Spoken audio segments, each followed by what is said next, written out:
Hello everyone, welcome back to our C plus plus master class. अब तक हमने decision making और loops सीख लिए हैं जो कि प्रोग्रामिंग की नींव यानी कि फाउंडेशन है। लेकिन क्या आपने नोटिस किया है कि हम बार बार सी आउट और सी इन स्टेटमेंट्स लिख रहे हैं? अगर हमने एक ही काम 10 जगह करना पड़े तो क्या हम हर बार वही कोड रिपीट करेंगे? बिल्कुल नहीं। आज का हमारा टॉपिक है functions, the art of reusable code. What are functions? सोचिए, फंक्शंस एक मिनी प्रोग्राम या मशीन की तरह है। आप इसे इनपुट देते हैं या कुछ प्रोसेसिंग करते हैं और आपको आउटपुट रिटर्न करता है। Why use them? इससे आपका कोड मॉड्यूलर बनता है, मतलब छोटे छोटे पार्ट्स में डिवाइड हो जाता है, जिससे डिबग करना और समझना बहुत आसान हो जाता है। The anatomy of a function. Her function के चार मेन पार्ट्स होते हैं।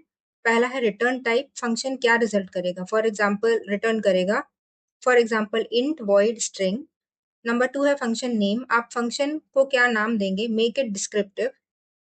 नंबर थ्री है पैरामीटर्स। फंक्शन को काम करने के लिए क्या इनपुट चाहिए? और नंबर फोर है बॉडी। इसके अंदर वो सारा लॉजिक होता है जो एग्जीक्यूट होगा। कोड एग्जाम्पल, एक सिंपल कैलकुलेटर हम देखेंगे, डेमो। तो इस एग्जाम्पल में जैसे कि हमें ऐड फंक्शन बनाना है, तो यहाँ पे सबसे पहले हम एग्जाम्पल फोल्डर के अंदर एक नया फाइल बनाते हैं। Example function add, function underscore add dot cpp। और इस फाइल के अंदर हम अपना कोड लिखेंगे। Hash include iostream using namespace std। इसके बाद हम लिखते थे मेन, लेकिन यहाँ पे क्योंकि हमें एक नया फंक्शन बनाना है जो कि मेन मेथड से कॉल होगा, तो यहाँ पे हम नया फंक्शन बनाएंगे इंट ऐड। फंक्शन के पैरामीटर्स, तो यहाँ पे फंक्शन के पैरामीटर्स हैं int a and int b. Int a comma int b. Function body के अंदर हमको रिटर्न कराना है दोनों का एडिशन, मतलब return a plus b which is also an integer. Okay, so the function is written over here. Next we'll have int main, जो कि हमारा मेन मेथड है। इसके अंदर हम कॉल करेंगे इस फंक्शन को।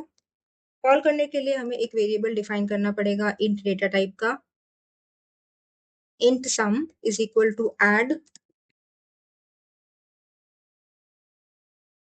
a plus b। तो यहाँ पे हमको वैल्यू पास करानी पड़ेगी। जो ए के लिए हमें जो वैल्यू पास करानी है वो either it can be a variable, जो कि हमारे कोड्स में जब हम प्रोजेक्ट बनाएंगे तो उसके अंदर हम वेरिएबल्स पास करेंगे। पर यहाँ पे क्योंकि एक सिंपल सा एग्जांपल है, डेमो, तो इसके लिए मैं एक कांस्टेंट वैल्यूज यहाँ पे पास कर रही हूँ, 5, 10 सेमीकोलोन। और यहाँ पे मैं सी आउट कराएंगे the sum is colon space sum which is the variable, semicolon end. Return zero करना मत भूलिए क्योंकि इंट के अंदर otherwise it will give error. Return zero.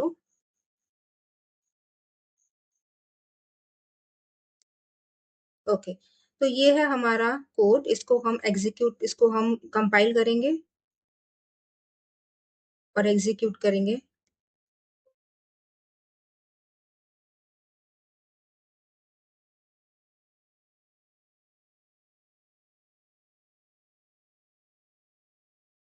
तो जैसा कि आप देख सकते हैं, it is returning the sum is.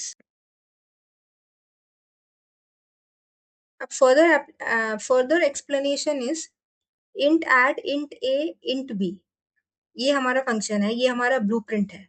हम बता रहे हैं कि फंक्शन का नाम ऐड है और इसे दो इंटीजर्स ए और बी चाहिए काम करने के लिए। रिटर्न ए प्लस बी, ये फंक्शन का आउटपुट है। जो भी रिजल्ट आया वो वापस वहां जाएगा जहां से फंक्शन कॉल हुआ था। एड 5 10, यहाँ हम फंक्शन को कॉल कर रहे हैं। Think of it as pushing a button on a machine. Why functions are game changer. अगर आपको अपने प्रोग्राम में 50 बार एडिशन करना है तो आप बस ऐड फंक्शन को कॉल करेंगे instead of rewriting the plus logic 50 times. It saves time, reduces errors and make your code look professional. Pro tip है कि हमेशा फंक्शन का नाम ऐसा रखें जो उसका काम बताए। Calculate result is much better than function one. अब व्यूअर्स, एक प्रैक्टिस चैलेंज मैं आपको देने वाली हूँ जो कि जिसका आंसर आप कमेंट बॉक्स में लिख कर कोड बता सकते हैं। Try writing a function name is even in 10 that takes an integer and returns true if the number is even and false if it is odd। Functions के बाद अगला स्टेप होता है एरेज एंड पॉइंटर्स, जो कि थोड़ा advanced है। Are you ready for it और would you like to practise more function example first, ये आप कमेंट में बता सकते हैं। सो आज के लिए इतना ही। Thank you for watching.